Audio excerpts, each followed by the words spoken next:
dhaloota ulamaaf kabajaan qabna hin tahina. Ulamaa kabajuu aadaa haa godhannu. Ulamaa teenya irratti akka adaba hin dhabne. Ulamaa teenyaaf akka deebisaa hin deebisne. Ulamaa'ii dura dhaabbannee goggoginaan akka hin falmine osoo ilmii hin qabaanne.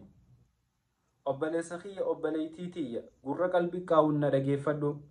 Rabbi subhaanahu wa ta'aalaa qur'aana isaa qulqulluu keeysatti إنما يخشى الله من عباده العلماء ورّي ربي صداتو أكان ربي تئهاتو ورّين أكان إسا بيخن علماء ربي تي علماء أمة خناتو أكان نصداتا جئيت ربي سبحانه وتعالى ورّ نصداتو جهي علماء إبسه ويوم سواقفا رسول ربي صلى الله عليه وسلم العلماء ورثة الأنبياء ulamaa'iin dhaaltuu anbiyaati.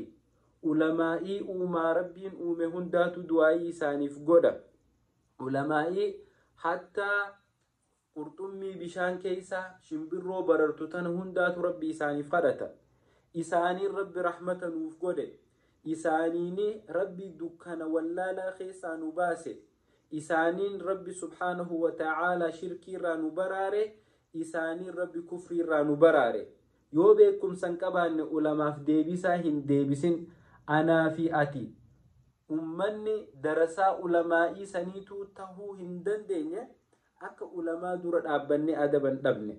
Intalti salaatan qabne, gurbaan salaatan qabne, warri arkaana islaamaa hin beeyne, warri akka itti xaharatu hin beeyne, warri guyyaa tokko adda saanii rabbiif jecha lafaan hin tuqin sadarkaan isaan ulamaa'ii itti qomatan hin jirtu. Obboleessa kiyya obboleettii tiyya ulamaan ilmaan namaati. Ilmi namaa ni dogongora khayri qunnam. Gaafa isaan dogongoran obsuufiin gaafa isaan arrabni isaanii mucucaate rahmata walii goone lakkii sheekha keenya arraw ittuma fakkaate yoo jenne malee akka nama isaanirra waa beeku yoo footoo isaanii gaggalabbatne yoo arraban taaneen isaan tuyne yoo fuunee gandatti isaan galchine wallaahi rabbi nu halaakuu taaha. Yoo ulamaa teenyaaf kabajaan qabaanne ni halaakamna. Ulamaa teenyaaf kabajaa haa kenninu. Ulfina isaaniin malu haa kenninu. Gaafa isaan dogongoran haa obsinuuf ulamaa walitti haa dubbattu.